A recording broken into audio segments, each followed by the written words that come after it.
has been our opinion that in 2024, we want to pay a lot of attention to a men's ministry focus and a women's ministry focus. To talk about biblical manhood and talk about biblical womanhood.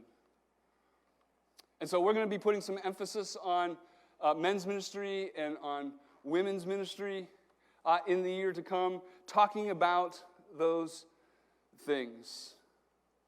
Because I think they're important things in thinking about not conforming to the world, but being transformed by the Spirit of God.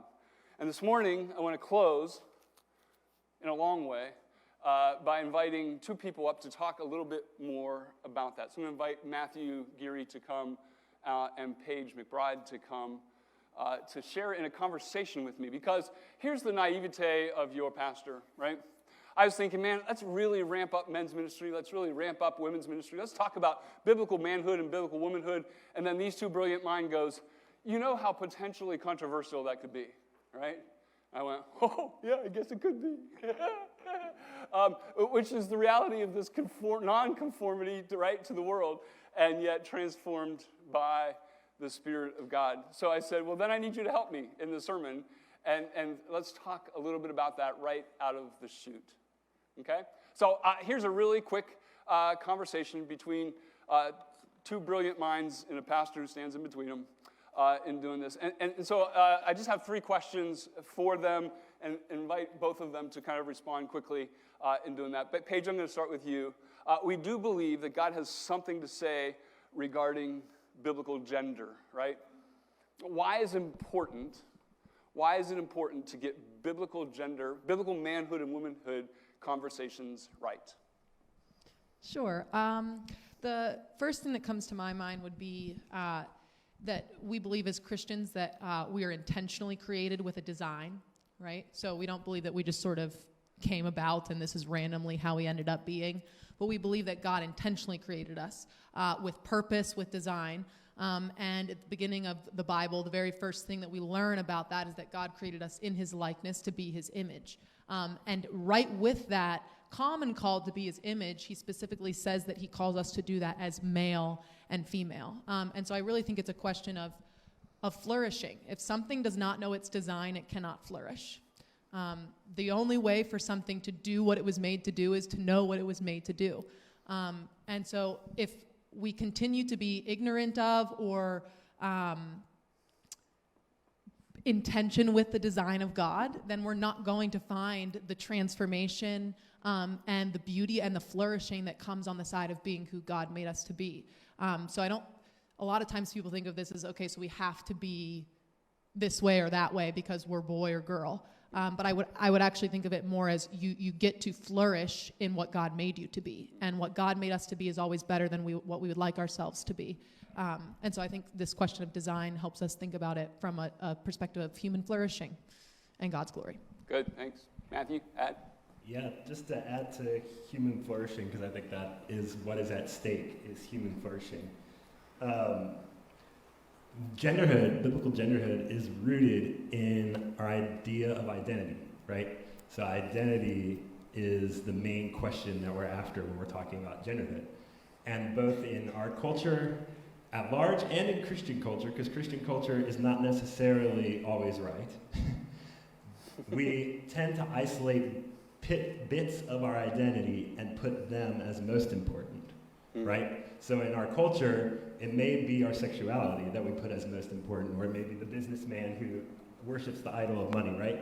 Or in our Christian subculture, we may put as forward the congregant and the person who does Bible study, and that's our most important identity, right? But I think what's important about having these conversations is that God offers us integration of our identity, where it's not just putting one piece forward, but it's putting Christ at the center and seeing how every bit of our identity actually falls into place with him there. So that's why I think what's at stake if we don't have these conversations is disintegration, which leads to confusion and anxiety, things that I'm sure all of us have experienced in this room. But as we focus on this identity piece and make it most important, then we actually find contentment and joy as we become integrated people. It's good. It's good. Yeah, the Bible has a lot to say about biblical manhood and womanhood. And we need to listen to it for these very reasons. We're not standing in this room or sitting in this room believing that culture is just following behind us with understanding biblical manhood and womanhood. But culture often is going very radically different ways. So the question for the two of you, Paige, I'll start with you, is why is it important to consider culture? And should we just hate this guy? Or what does that look like as Christians as we deal and face a culture that is radically moving in a different direction? Yeah, I think, sometimes it's easy for us as Christians to say, well, we don't believe that culture tells us what's true. We believe the Bible tells us what's true. So let's just sort of ignore culture and create our own little bubble over here. And the reality of that is just, it's not possible. We don't live in a bubble. And when you don't look at the water you're swimming in, you're going to end up breathing it in, and you don't know that you are, right? So we are all wearing certain cultural glasses. The way that we understand every topic is going to be colored through the lenses that we wear day by day, and sometimes we don't even know that we have them. And so there are certain things that most Christians will hear, maybe something like that story, and we can all kind of say, that concerns us. But there are plenty of ways in which we might think about men and women and biblical genderhood that are also colored by some sort of cultural artifact. And what's particularly difficult in the discussion with manhood and womanhood is usually you end up conflating a cultural truth with a biblical truth. That's what it gets very difficult to try to sift through. Is this something that culture tells us as women we should be, or is this something that the Bible tells us as women we should be? And we don't want to take either extreme of saying everything that culture says is absolutely wrong, and we definitely don't want to take the route of everything culture says is right. And so it's a very difficult task for us to start to sift through the different assumptions and beliefs that color the lenses that we wear when we walk out into the world. And it starts with admitting that though we like to think that we have such pure biblical worldviews, you're living in the same world as people who don't have that biblical worldview, and you are affected by them. We do think in ways that we don't realize aren't aligned with the Bible. And so I think this is a particularly hard topic to try to sift through. Okay, wait, are some of these things cultural? Because even some of the things that we associate with being biblical or Christian sometimes are actually just cultural, right? So it's a very difficult task, and I think that's why if we're going to focus on transformation this year, this is a good place to start. Good, thanks. Matthew, to add to that?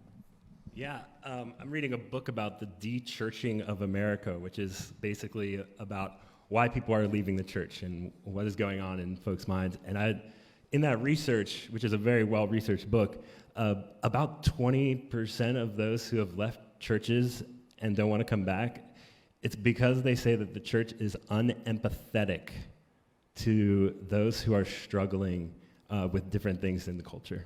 Like, the church lacks humility and empathy towards those who are struggling with different facets of today's culture. And so I think that's why it's important to consider culture in the discussion. Just to give you a little illustration of what that looks like, I brought an iPad. So just imagine that there's this new technology out here for parents. It's this iPad right here, okay? And on this iPad, you can design your child however you want them to be. Yeah, that's just great. Like, you as a parent can choose, here you go, Rick wants it. Like, you can choose personality traits, you can choose hair color, gender, like anything that you want, and you can boop, boop, boop, out, child, boom, there it is. Just like, and it's all amazing for parents, right? Like, you think as a parent, I have control over my child, it's gonna be the perfect child. Until the child grows up and starts getting bullied in school, and the child goes to his parents with that classic question, like, I'm being treated this way, why am I so different? Why am I like this? It's a question that a lot of children have. And then the only answer that the parents will have is, I made you that way. And imagine the anger and the shame of that. But we've, as a culture, have actually done something. We've taken the iPad and we've given it to the child. And the child now has the responsibility that he never should have, and now all the weight and the shame that comes with it of having to decide themselves. And that's why I think it's important to consider culture in this question, because as a church, oftentimes our answer is, well, just take away the iPad. Easy, right? Have you ever tried to take an iPad away from a child? Doesn't work. Right? We're already there. The kid already has the iPad. And the question that brings humility and empathy to this discussion is, how have we as the church been part of the building of this iPad? Because we have been, and we continue to be part of it. And that's what brings us into that humility and empathy that our watching world really desires for us to have, and I think we need to have as we have this discussion. That's good. You see why I brought them on stage? Because I wouldn't have been nearly that brilliant in doing that. Thank you, both of you. Now let me just ask you one final question. As both of you kind of look forward in 2024, what are some ways in which we are intending here at Covenant Church to push forward the conversation? Paige, tell us about your class. So we are doing, for Discipleship Hour for January, we've been coming up for the past 2 years of doing discipleship. We do something different for the 4 weeks of January. So this January, we are going to have a male class and a female class. Surprise, surprise, you'll be with me, females, and we're going to have a good time. This is unashamedly an ad. Come to my class. I would love to have you there. And part of the way that that I've started to see unlock some of the beautiful truths in Scripture about womanhood has been by discovering more about the overall story of the Bible. So the class that I'm going to lead us through, rather than focusing on a lot of the sort of like hot button texts and debating some like, can women do this, can women do that? Those are worthwhile discussions, of course, but we're going to look at how women enter into the story of God over and over again in certain repeated ways, how women have sort of these standard paths that they take in participating in God's story of redemption. So I'm really excited about that, and I think it'll be very fun. So please come and hang out with us. If you're a female, we'd love to have you. If you're a male, we wouldn't. Go ahead, Matthew. Sure it is. And the men don't even get to hang out with me because I'm going to be with kids. But they do get to hang out with Jim Bombeck. So Jim Bombeck will be leading a study in January for those four Sundays, all based on a verse from 1 Corinthians 16, which I'll read for you guys. It says, "Be watchful, stand firm in the faith, act like men, be strong, and let all that you do be done in love." And I don't know of a single wife or spouse that doesn't want that their husband or man to be characterized by the things in that verse. So I hope you take advantage of that. But then also just thinking about the initiative of men's ministry going forward from there. We'll continue to do some things with men's breakfast and perhaps some men's retreats where we get to go out and be men. So often the church can be something that men feel afraid of, like, oh, we're just going to sing songs and talk about our feelings, right? Which is not a bad thing, and men need to be leading in those things, right? But the church also needs to be a place where men can just be men and sit around and drink a beer and talk. Can I say that, right? Yeah. Okay, so hopefully we get to do that in the year together, men. So let's do that together.